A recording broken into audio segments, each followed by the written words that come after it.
Oke, ini ada pertanyaan dari Mbak Yeni Rahman. Pertanyaannya adalah data empiris itu data yang bagaimana? Oke, saya ulangi lagi. Data empiris itu adalah data yang jumlahnya itu berdasarkan data yang diambil dari peristiwa-peristiwa secara berulang-ulang sampai peristiwa tersebut dia jumlahnya itu nggak terhingga. Jadi untuk perumusannya kita ambil sampel, kita batasin sampelnya dari berapa sampai berapa. Contohnya nih Mbak, data misalnya nih, data dari perekrutan karyawan misalnya nih kan, kalau perekrutan karyawan nih ada dua nih. Kalau yang nggak direkrut laki-laki pasti direkrut perempuan. Nah, kita ambil contoh perekrutan karyawan di PT Pertamina yang ada di Indonesia. Jadi kan kalau dihitung-hitung nih perekrutan karyawan yang pernah terjadi di PT Pertamina yang ada di Indonesia nih, di perusahaan minyak, kan banyak tuh, dari awal berdiri sampai sekarang itu pasti banyak, tak terhingga, nggak bisa dihitung, banyak banget gitu ya. Jadi kita batasin, contohnya perekrutan karyawan PT Pertamina dari tahun 2012 sampai tahun 2016. Berarti ada 5 tahun, dari tahun 2012 sampai tahun 2016 ada 5 tahun. Nah, ternyata setelah kita kumpulkan datanya, karyawan yang direkrut oleh PT Pertamina dari tahun 2012 sampai tahun 2016 itu ada 20.000 karyawan. Nah, ditanyakan lagi, yang 20.000 karyawan ini perempuannya berapa dan laki-lakinya berapa sih, kan gitu. Nah, ternyata setelah diklasifikasikan ataupun dikelompokkan, nah mereka buat pengelompokan nih, penerimaan untuk karyawan perempuan berapa, penerimaan untuk karyawan laki-laki berapa, dari tahun 2012 sampai tahun 2016.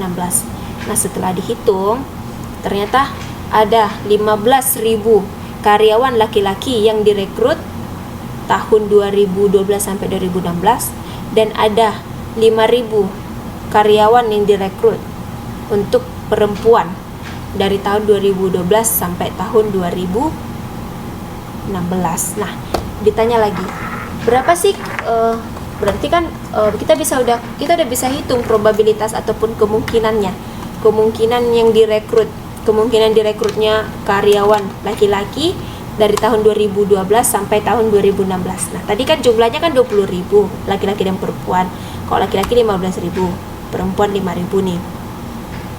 Oke, berarti tinggal masukkan ke rumus. Probabilitas sama dengan kejadian yang diinginkan per seluruh kejadian. Nah, kejadian yang diinginkan apa? Jumlah perekrutan laki-laki berapa? Dia 15.000. Oke. Dibagi, tadi kan seluruh kejadiannya ada berapa? 20.000 itu terdiri dari 15.000 laki-laki, 5.000 perempuan. Berarti 15.000 dibagi 20.000. Nah, kita bisa lihat ya, ada itu juga di buku, 15.000 dibagi untuk contoh, tapi contohnya lain, itu di situ ada jumlah bayi. Berarti tadi kita kembali dulu ke yang Pertamina, 15.000 dibagi 20.000. Oke, itu kalau dihitung ada 0,75 sama dengan 75%. Nah, itu untuk laki-laki. Nah, untuk perekrutan perempuan tadi kan ada 5.000. Nah, jumlah kejadian yang diinginkan per seluruh kejadian. Nah, jumlah kejadian yang diinginkan kan 5.000. Mereka tanya untuk yang perempuan 5.000. Nah, jumlah seluruh kejadiannya berapa? 20.000. Berarti 5.000 per 20.000. Itu hasilnya 0,25 atau 25%, begitu. Sampai di sini Mbak Yeni masih belum jelas atau udah? Kita juga bisa lihat di contoh buku halaman 45, cuman di buku contoh buku di poin 45 mereka buat contoh bayi yang lahir di rumah sakit selama mereka buat sampel 10 tahun terakhir. Nah, di situ ada 550 untuk bayi perempuan dan 450 untuk bayi laki-laki, dan jumlah keseluruhannya 1000. Jadi tinggal dibagikan aja. Untuk kemungkinan lahirnya bayi laki-laki 450 bagi 1000 itu ada 45%, dan untuk bayi perempuan ada 550 per 1000 atau ada 55%. Oke, untuk Mbak Sri Marianti suaranya kedengaran. Coba mungkin ada salah setting di laptopnya atau apa gitu, atau ada sesuatu yang ini, atau logout dulu atau gimana. Oke, untuk sampai di sini untuk bagian kedua udah jelas ya. Biar kita bisa lanjut ke bagian 3, itu ada probabilitas subjektif. Oke, untuk probabilitas subjektif ini, subjek itu kan orang gitu ya, manusia. Subjek berarti di cara ngingatnya segini aja. Kalau ditanya probabilitas subjektif, dia itu peristiwanya itu untuk jawabannya tergantung kepada subjek orang gitu. Berarti pandangan orang lah yang penting di sini pandangan orang tentang peristiwa tersebut, begitu ya. Jadi bisa kita lihat pengertiannya di slide juga. Probabilitas subjektif adalah probabilitas terjadinya peristiwa yang jarang terjadi. Pada hakikatnya tergantung pada pandangan masing-masing individu. Nah, di sini berarti kita tanya kemungkinan kejadian terjadi itu tuh tanya orang dulu gitu, tanya orang yang ada di sekitar begitu, yang udah punya pengalaman lebih lah untuk kejadian tersebut gitu. Nah, contoh nih, kita bisa kita nih ada di buku ya, kita ambil yang gampangnya dulu. Nah, ini ada contoh di buku nih, gunung. Berapa kemungkinan atau probabilitas sebuah gunung Merapi akan meletus? Nah, jawabannya katanya di sini tanya sama orang yang tinggal di dekat gunung berapi tersebut gitu. Kenapa kita bakalan tanya sama orang yang tinggal di sekitaran daerah gunung tersebut? Karena dia punya pengalaman begitu. Karena dia ada dekat dengan gunung tersebut tinggalnya gitu. Jadi, atau dia punya latar belakang pendidikan tentang kegunung apian. Misalnya nih, kita bisa tanya tentang kemungkinan meletusnya gunung sama orang yang lulusan tentang geofisika begitu, tentang kebumian gitu. Jadi dia bisa tahu, dia bisa memprediksi berapa persen bakalan gunung berapi ini akan meletus begitu. Nah, atau gini nih, ada contoh lagi nih, berapa persen kemungkinan Presiden Republik Indonesia bakalan mengunjungi TTM offline untuk kelas UT Taiwan di tanggal 18 September 2016 nanti gitu. Nah, kita bisa tanya sama orang-orang yang sebelumnya, pernah nggak Presiden mengunjungi kelas begitu. Kalau mereka kan bisa tahu, bisa kasih jawaban ada ataupun enggak gitu. Kenapa? Karena udah melalui pengalaman sebelumnya gitu. Jadi kemungkinannya bisa dilihat dari situ. Atau ini nih, berapa persen kejadian esok hari bakalan turun salju di Taiwan gitu. Nah, kita bisa tanya sama orang, nggak mungkin gitu kan, karena kan ini lagi musim panas. Atau kita bisa tanya sama orang yang juga ahli, yang ada punya latar belakang pendidikan tentang cuaca, ada nggak kemungkinan besok bakalan datang salju di Taiwan gitu. Jadi kita bisa tanya orang gitu, subjek orang yang punya latar belakang pendidikan tentang yang mau bakalan kita tanya, atau orang yang udah punya pengalaman ataupun tinggal di sekitaran daerah kalau kita tanya tentang suatu daerah tersebut. Oke, buat Mbak Sri masih belum bisa? Coba di log out dulu baru masuk lagi, nggak apa-apa kok, nanti ini juga masih awal-awalnya. Oke, untuk sampai berarti ini dari awal, dari 1 untuk perumusan kelas matematik, ini untuk perumusan probabilitas dia 1, 2, dan 3. Sampai di sini ada nggak yang mau ditanya? Kalau nggak ada, biar kita lanjut ke bagian B, ruang sampel dan sub ruang sampel. Saya kasih 1 menit untuk bola balik dulu bukunya.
Oke, ada. Saya rasa nggak ada ya.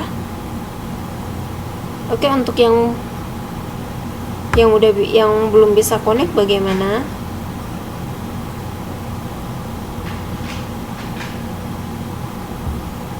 Oke, kita lanjut aja ke bagian B. Itu ada ruang sampel dan sub ruang sampel.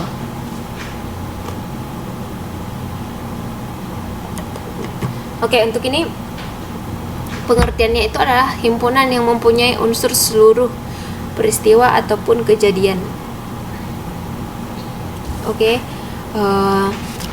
kita lanjut. Nah, di sini ada pendekatan klasik atau matematis ruang sampel, dan yang kedua kita punya ada 2, yaitu yang kedua itu adalah pendekatan frekuensi relatif atau empiris ruang sampel dan sub ruang sampel. Kita mulai dari yang pertama dulu, yaitu pendekatan klasik atau matematis ruang sampel. Nah, di sini pengertiannya adalah himpunan yang mempunyai unsur seluruh peristiwa ataupun kejadian. Oke, di buku kita bisa lihat di halaman 4.6 bisa dibuka semuanya. Nah, ada 6 bagian ya.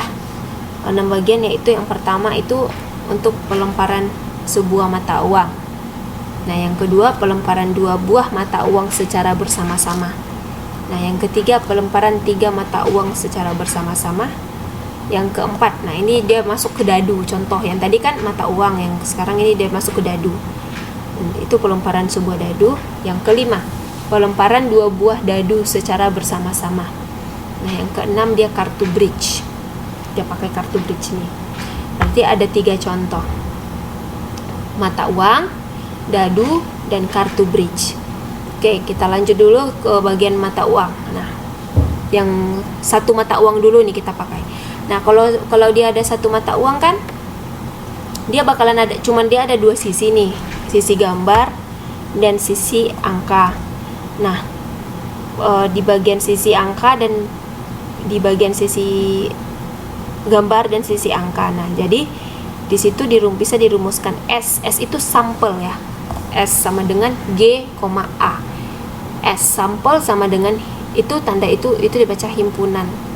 Himpunannya itu adalah bagiannya dari G gambar, A dan A angka. Berarti sampel adalah himpunan dari gambar dan angka.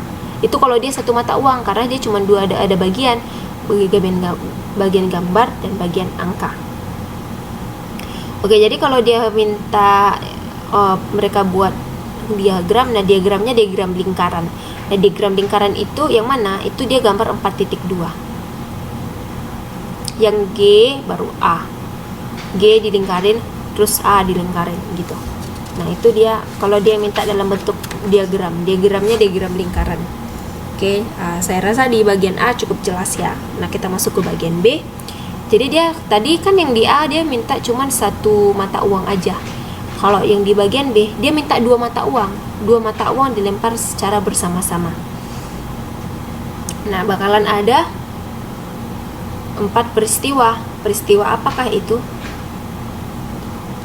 Gambar GG, AA, GA, AG. Apa itu? Gambar-gambar, angka-angka, gambar angka, angka gambar. Itu. Jadi kan ada dua mata uang dilempar secara bersama-sama. Nah, mata uang logam 1, logam 2 gitu ya. Logam 1 kita lempar ke atas, yang muncul gambar. Logam 2 kita lempar lagi, yang muncul apa? Gambar lagi. Itulah dia GG. Kita lempar lagi angka. Terus kita lempar lagi yang kedua, angka. Berarti itulah dia AA. Kita lempar lagi yang ke atas, gambar dulu yang muncul. Baru yang kedua angka. Itulah dia GA.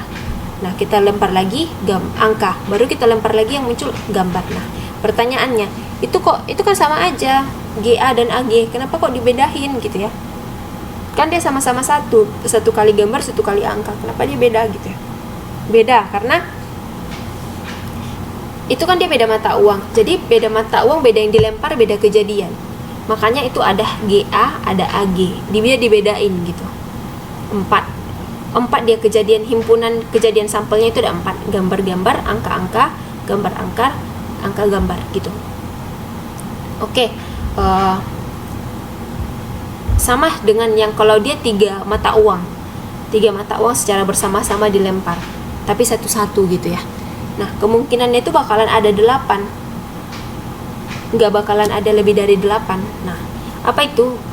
Gambar 3-3-nya, atau angka 1 mata uang 2 kali gambar 2 kali, 1 kali angka yang di tengah, atau mata uang 1 dan mata uang 2 gambar, kemudian angkanya 2 kali gambar, kemudian angka gambar angka dan semuanya angka gitu.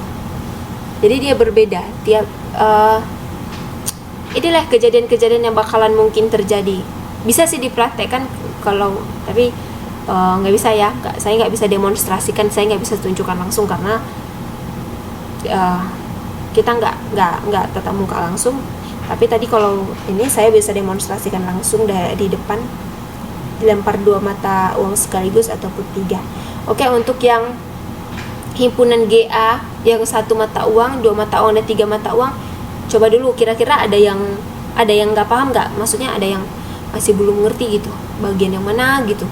Kita bisa diskusikan sebelum kita lanjut ke dadu dan juga kartu bridge gitu. Coba dilihat lagi.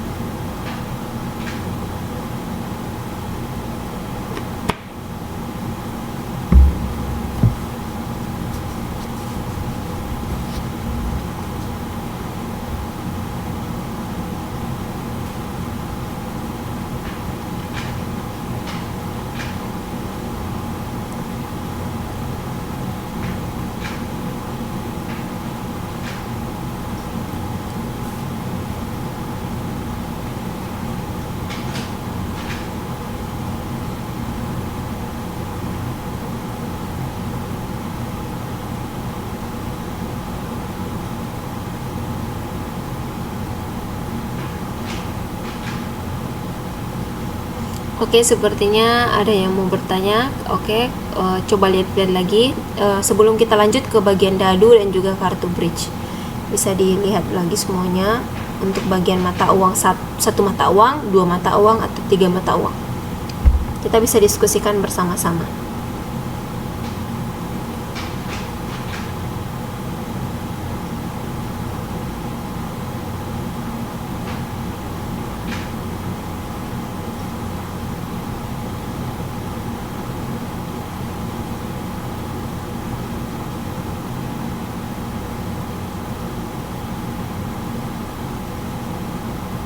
Oke.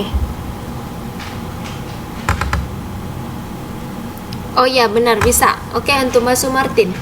Untuk memudahkan mengingat kemungkinan yang terjadi pada pelemparan mata uang ini, apa bisa dirumuskan 2 pangkat N? Bukan 2 pangkat N. Nggak cuma 2 sih, Mbak. Kalau dia gimana ya? Dia memang lebih cocoknya sih dipangkatkan. Iya, 2 pangkat N ini karena dia kasusnya mata uang ya. Kalau mata uang kan cuma ada 2 sisi, yaitu sisi gambar dan sisi angka. Berarti dia cuma 2 pangkat N. N itu apa? Jumlah ininya, jumlah sampelnya berapa sih yang diminta. Dia kan ada kalau mata uang kan dia ada 2 sisi gambar dan sisi angka. Berarti 2. N-nya apa? N-nya berapa banyak jumlah mata uang yang dia inginkan. Misalnya nih kayak seperti yang tadi, yang di B, bagian B, dia minta 2 buah mata uang, berarti 2 pangkat N. N-nya berapa? N-nya 2. Karena apa? Karena dia cuma minta 2 mata uang, berarti 2 pangkat 2 berapa? 4. Coba kita hitung, ada berapa kemungkinan? GG, AA, GA, AG, 4 kan. Oke, nah yang kedua, dia minta 3 mata uang nih. Berapa? 2 pangkat N. 2 ini kenapa dia 2? Karena dia hanya ada angka dan juga gambar. N-nya berapa? N-nya ada 3. Jadi 2 pangkat 3. 2 kali 2, 4. 4 kali 2, 8. Begitu. Jadi 2 pangkat N. Dia sebenarnya nggak harus 2. Dia bisa apa namanya? Tergantung berapa kemungkinan yang bakalan terjadi untuk objeknya gitu. Cuman N-nya itu banyaknya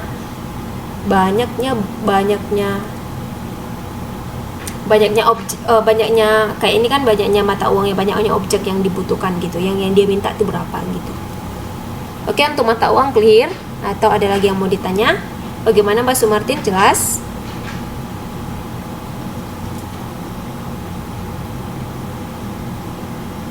Oke, terima kasih untuk Mbak Sumartin. Yang lain mungkin ada yang masih kurang jelas begitu untuk yang mata uang ini.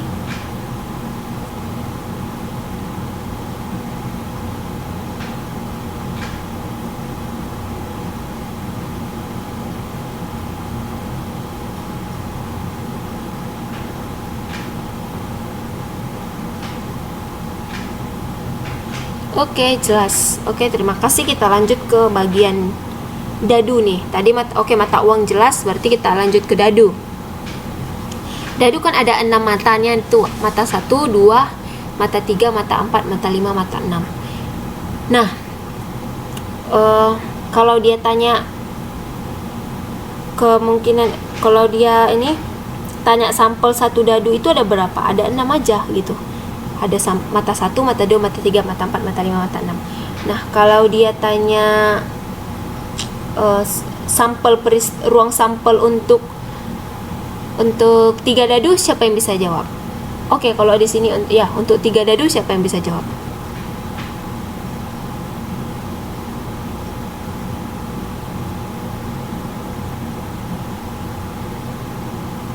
(6, 18) salah. Oke, ada yang jawab 18, ada yang jawab 6 kali 6 kali 6, ada yang jawab 36, ada yang jawab 206. 216. Oke,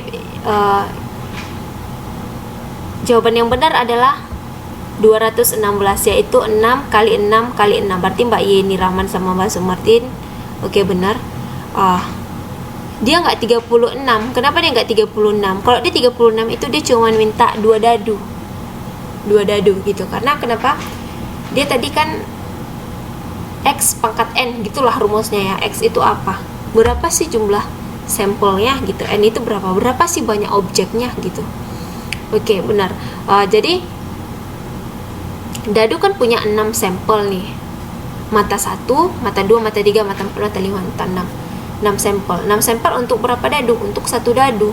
Kalau dia minta 2 dadu, berarti 6 kali 6, karena setiap dadu punya 6 sampel. 6 kali 6. 6 kali 6 berapa? 36. Nah, itu 36 untuk 2 dadu. Kalau dia maunya 3 dadu, berapa? 6 kali 6 kali 6. Jawabannya berapa? 6 kali 6, 36. 36 kali 6 berapa? 216. Begitu. Jadi kalau dia minta 5 dadu, berarti 6 kali 6 kali 6 kali 6 kali 6. 6 pangkat 5, begitu. Berapa dia? 6 pangkat 5. 7.776. Begitu. 6 kali 6 kali 6 kali 6 kali 6, begitu. Oke, sampai di mata dadu ini Udah oke semuanya ya? Atau ada yang masih mau ditanya sebelum kita lanjut ke kartu bridge?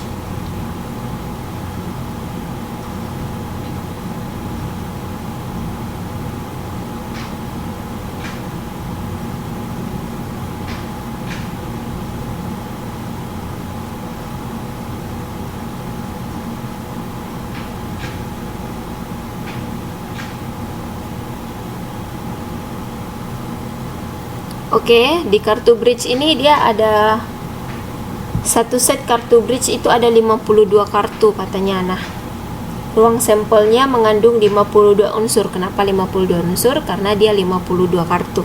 Oke. Dia terdiri dari 4 macam kartu, masing-masing sebanyak 13 kartu. Berarti dia masing-masing kartu dia ada 4 bagian, 4 macam. Tapi di bagian 4 macam ini katanya dia ada 13 bagian, 13 macam kartu lagi. Jadi satu bagian punya 13 bagian lagi. Nah, 52 dari mana? 4 dikali 13 dapatnya 52. Oke. Untuk ruang sampel dan sub ruang sampel yang dari mata uang dan Dudan Bridge. Oke ya, udah bisa ini. Biar kita lanjut ke bagian pendekatan frekuensi relatif atau empiris ruang sampel dan sub ruang sampel. Nah, di sini ruang sampel saya udah rumuskan di sini. Ruang sampel itu adalah jumlah seluruh frekuensi. Nah, sub ruang sampel adalah itu dia jumlah peristiwa tertentu. Nah, itu kesimpulan dari, maksudnya cara mengingat mudah untuk apa sih itu ruang sampel, apa sih itu sub ruang sampel. Nah, kalau ruang sampel dia jumlah seluruh frekuensi dan sub ruang sampel adalah jumlah peristiwa tertentu. Nah, coba kita lanjut. Sebelum masuk ke peristiwa dan probabilitas, kita coba dulu nih kasih penjelasan untuk yang bagian ruang sampel dan sampel tadi. Nah, kita bisa lihat di pedagang ini ada penjelasan lebih lanjut di halaman 4.8. Semuanya coba buka buku halaman 4.8. Di situ kita bisa lihat ada tabelnya tabel 41. Tabel 41 di halaman 4.8. Nah, judulnya adalah jumlah pedagang kaki lima di Yogyakarta menurut jenis barang yang diperdagangkan. Oke. Jadi setelah di situ ada jenis barang yang didagangkan, ada makanan, ada minuman, ada buah-buahan, kerajinan dan pakaian. Dari semua jumlah yang ditotal, untuk makanan 1000, minuman 500, buah-buahan 400, kerajinan 2000 dan pakaian 1100. Nah, setelah ditotalkan semua ternyata jumlahnya itu ada 5000. Nah, berarti untuk dari tabel ini kita bisa lihat bahwasanya pedagang jumlah jenis makanan yang diperdagangkan di Yogyakarta itu adalah ada 5000. 5000 itu siapa? Semuanya adalah pedagang kaki lima. Berarti unsur dari 5 pedagang kaki lima ini adalah 5000 pedagang kaki lima, begitu.